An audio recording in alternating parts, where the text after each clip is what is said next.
सुधा समाधान।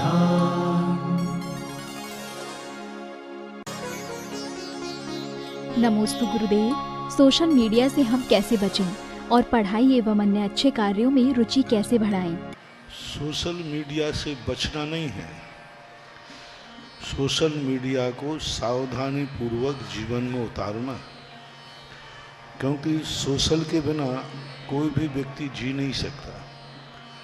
हम लोग धार्मिक होने के बाद भी सोशल से अलग नहीं हो सकते। सोशल का अर्थ होता है समाज, सोशल का अर्थ होता है एक परिवार, सोशल का अर्थ होता है एक कुटुंब। तो हम उसको समझें, समाज को एक परिवार की तरह, कुटुंब की तरह समझें, तो सोशल हमारा कोई खतरनाक नहीं है। और मीडिया का अर्थ जो होता है सोशल मीडिया, वो एक बहुत बड़ी देन है विश्व के लिए, क्योंकि आज सोशल मीडिया नहीं होता तो फिर दुनिया में दुनिया की बात पता नहीं होती और ये जिज्ञासा समाधान भी नहीं होता। बस सोशल मीडिया का उपयोग करना जरूरी है। पढ़ाई का जहाँ तक मन लगाने की बात है, तो हमें एक ही बात ध्यान रखना चाहिए कि जिन माँ बाप ने तुम्हें जन्म दिया है उनकी इच्छा क्या है। सुबह आपने सुना होगा कि हर व्यक्ति को माँ बाप से अपनी इच्छा पूरी नहीं कराना है, माँ बाप की इच्छा पूरी करना है। तो आप लोग एक नियम ले लें कि मैं माँ बाप की इच्छा पूरी करूँगी। तो आज जाए फिर माँ बाप से माँ बाप की इच्छा पूछ लेना, तो उनकी इच्छा यही होगी बेटा अच्छी तरह पढ़ो, तो अच्छी तरह पढ़ना शुरू कर देना, बस ये काम हो जाएगा। नमोस्तु गुरुदेव। जीवन में ऐसा क्या करें कि धर्म और देश की वृद्धि के साथ साथ हम अपनी वृद्धि की ओर भी बढ़ सकें? देश की ओर क्या करना चाहिए? मैं तुमसे पूछता हूँ बेटा कि हफ्ते में सबसे अच्छा दिन कौन सा है? संडे। बार तो समझ लेना अब तुम देश के लिए कभी अच्छा काम कर ही नहीं सकते। बच्चे की परीक्षा जिस दिन संडे कहा है, समझ लेना वो अच्छे बन ही नहीं सकते। एक बच्चे से कहा, बच्चे से पूछा बोलो सबसे अच्छा दिन कौन सा है? तो बच्चा, मुझसे पूछो तो हफ्ते में सबसे अच्छा दिन इतवार। नहीं सुना ना पढ़ता लेसन, पढ़ती नहीं क्षणों की मार।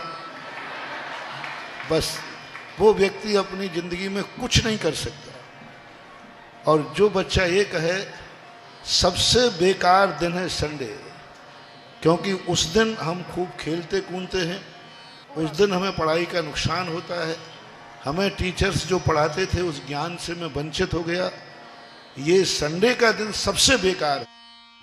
जिस दिन छुट्टी का दिन बेकार लगे, समझ लेना तुम बहुत अच्छे इंसान बनोगे, और छुट्टी का दिन अच्छा लगे, समझ लेना तुम वही ग्रेस से पास होगे, गुरु कृपांक।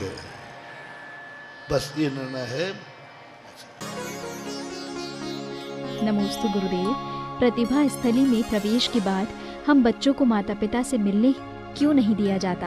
अभिभावक को इसलिए नहीं मिलाया जाता है क्योंकि अभिभावक मिलकर के आपको उनको देख कर के रोना आ जाएगा, और आपने थोड़ी बहुत भी कोई दिक्कत की तो उनके तुम्हारे मन में विकल्प आ जाएगा। इसलिए शिक्षा के समय उन लोगों से दूर रखा जाता है जो तुम्हारी शिक्षा में बाधक होते हैं। माँ बाप के साथ जितना तुम याद करोगे। एक बालक था, वह अपने माँ बाप से कहता है कि मम्मी पापा ये बताएं, आप माँ से बोलता है, माँ तुम मेरी पूर्व जन्म की बैरी हो। मेरे सामने बोले महाराज जी ये माँ हमारी पूर्व जन्म की शत्रु है। माँ रो पड़ी बेटे की ये बात सुनकर के। बोले बेटा कहता, देखा माँ अब महाराज जी अभी भी रो रही है, ये मेरी शत्रु है। तो माँ ने कहा कैसे? बोले महाराज जी ये दिन भर में मेरे पास 3-4 बार फ़ोन करती है और फ़ोन करते ही रोने लग जाती है, बेटा रोटी खाया कि नहीं, हॉस्टल में दूध मिला के नहीं, और रोने लग जाती है। तो इसका रोना सुन कर के हमें रोना आ जाता है, हमारा 1 घंटे पढ़ाई में खराब हो जाता है, और ये दिन भर में हमारे 3-4 घंटे खराब करती है। तो बोलो ये मेरी माँ है कि शत्रु है? मैं उस बच्चे की पढ़ाई कोटा का मामला था, स्तब्ध रह गया कि ऐसे बच्चे। तो अब देखो, माँ जितने बार आएगी, जितने बार मिलेगी, वो पढ़ाई में डिस्टर्ब करेगी। इसलिए पढ़ते समय मम्मी पापा को याद नहीं करना चाहिए। उनका फ़ोन आवे तो मना कर देना चाहिए कि मम्मी ज़्यादा फ़ोन मत करो, मुझे पढ़ने दो, तो हम अच्छे बच्चे बनेंगे। नमोस्तु गुरुदेव। विद्यार्थी जीवन में अनुशासन क्यों जरूरी है? अनुशासन इसलिए ज़रूरी है कि बिना अनुशासन के हम लक्ष्य को प्राप्त नहीं कर पाते। जैसे घोड़ा होता है ना, तुमने तांगे वाला घोड़ा देखा? उस घोड़े में एक लगाम लगी रहती है, और लगाम यहाँ लगी रहती है आँखों के पास में। क्यों लगी रहती? क्योंकि ये अनुशासन यदि उसमें नहीं रहेगा तो वो तांगे को कहीं गड्ढे में ले जाएगा। इसी प्रकार अनुशासन नहीं रहेगा तो आपका जो मन रूपी घोड़ा है, यह तुम्हें गलत रास्ते पर ले जाएगा। पढ़ोगे लिखोगे बनोगे नवाब, खेलोगे कूदोगे बनोगे खराब। अच्छे लक्षण का देखो, अच्छे विद्यार्थी का लक्षण ऐसा होना चाहिए। नमोस्तु गुरुदेव। जीवन में विनय गुण का होना क्यों आवश्यक है? विनय गुण न होने पर कभी व्यक्ति बड़ा नहीं बन सकता। जब तक व्यक्ति बड़ों को विनय नहीं करेगा, वो स्वयं बड़ा नहीं बन पाएगा। बड़ों की विनय हम इसलिए नहीं करते हैं कि वो बड़े हैं। बड़ों की विनय इसलिए की जाती है, कल हमें भी बड़ा बनना है।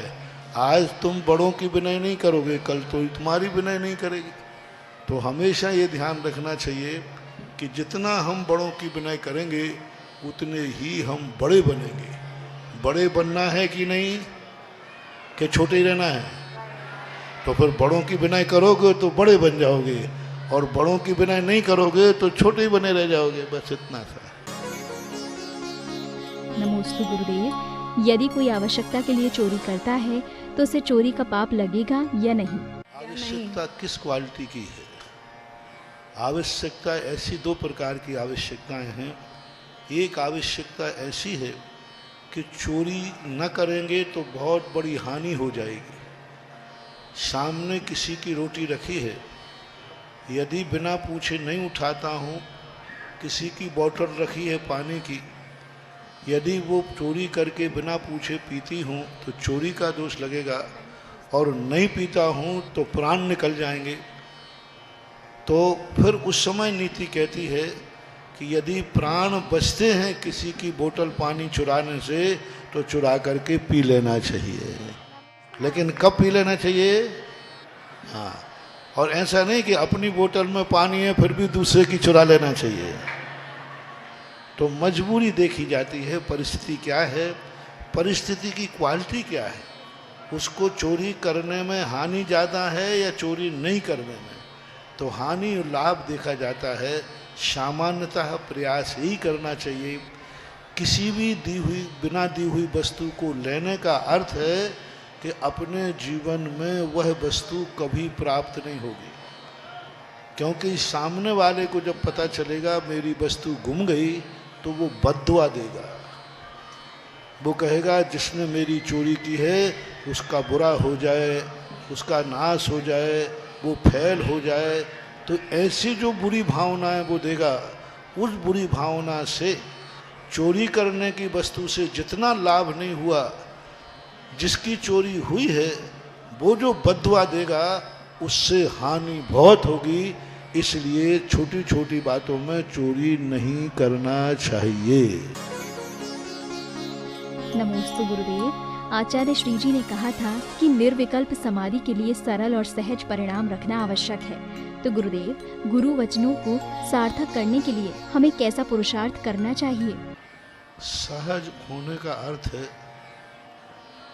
कि हम अपनी जिंदगी को अपनी इच्छा माफिक न चला करके जो हमारी जिंदगी में घटित होता है उसके हम साक्षी बने।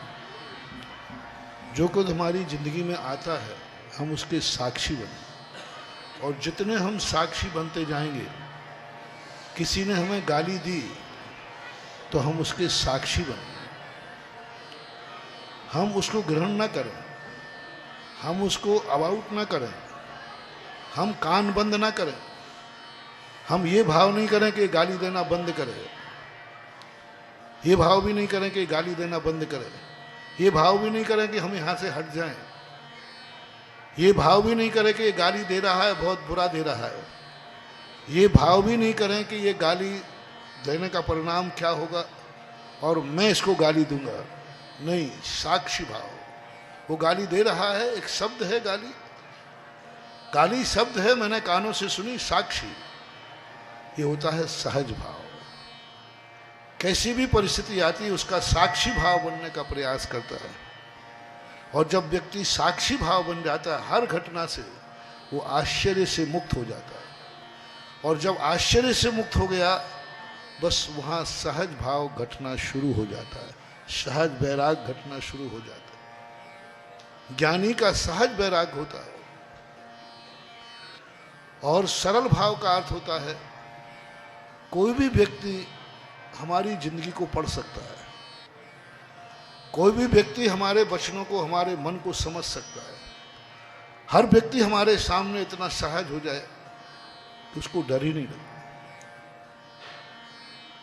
जंगल में सीता थी, तो जब जंगल में सीता पानी भरने जाती थी और कहीं अकेले निर्जन में बैठती थी, तो सारे हिरण पक्षी सब उसको चारों तरफ से घेर लेते थे। जैसे रामचंद्र जी आते थे सब भाग जाते थे। एक बार रामचंद्र जी ने पूछा कि सीते, ये क्या जादू है तेरे पास? तो उन्होंने कहा, मेरे पास जादू नहीं है, मेरे पास सरलता है और तुम्हारे कंधे पे वक्रता है। धनुष बाण है ना, तो सरल इतने हो जाओ कि पशु भी आने में तुम्हें निडर हो जाए, और वो भी इतना सोचने लग जाए कि इस व्यक्ति से मुझे कोई डर नहीं है। सामने वाला हमसे इतना निडर हो जाए कि वो अपनी जिंदगी का सब कुछ उगल दे, सब कुछ कह दे।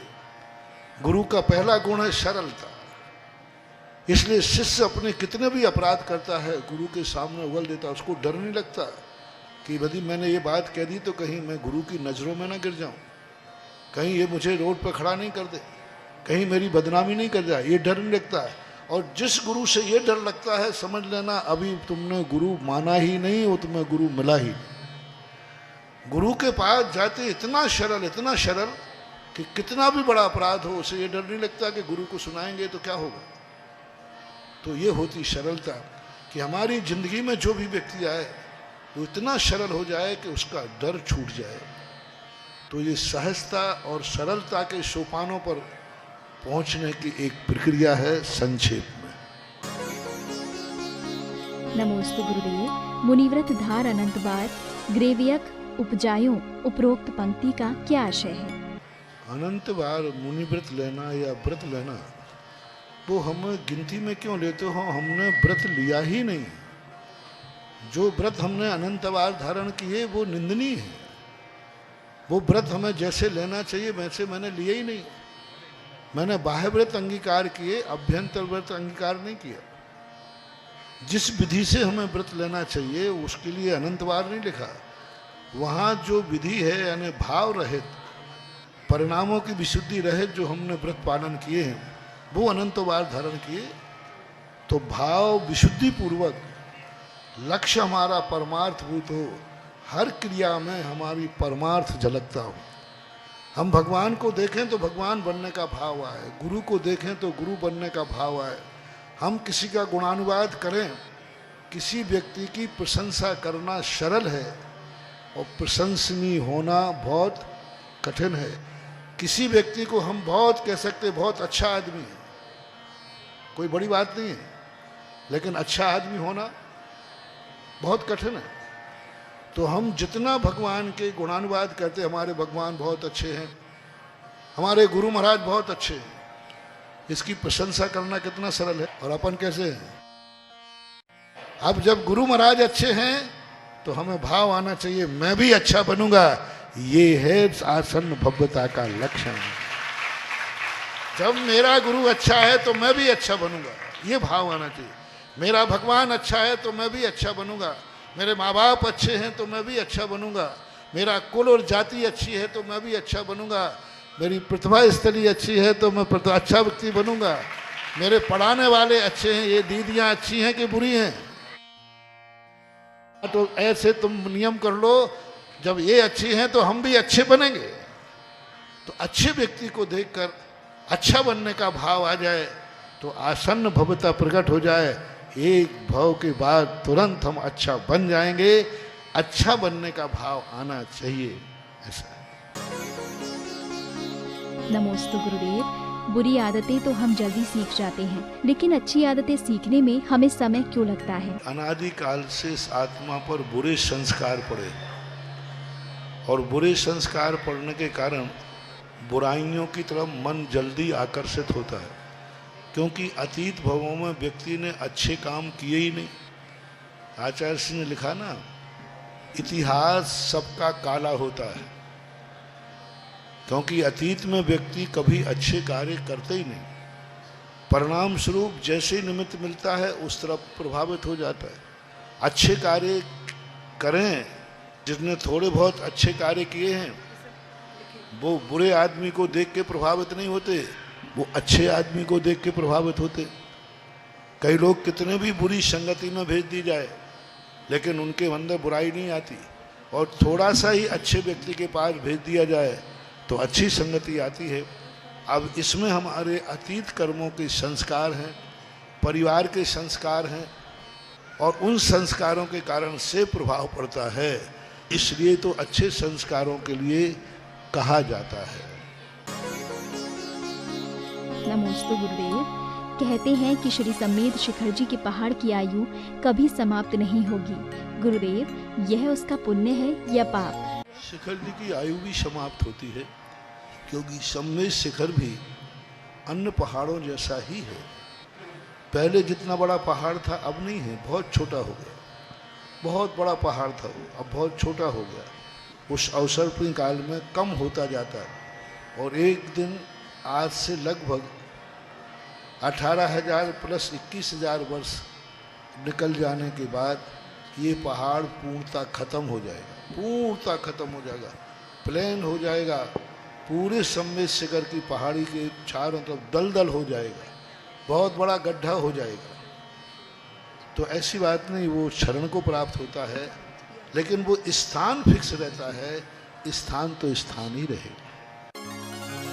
सुधा समाधान। भगवान के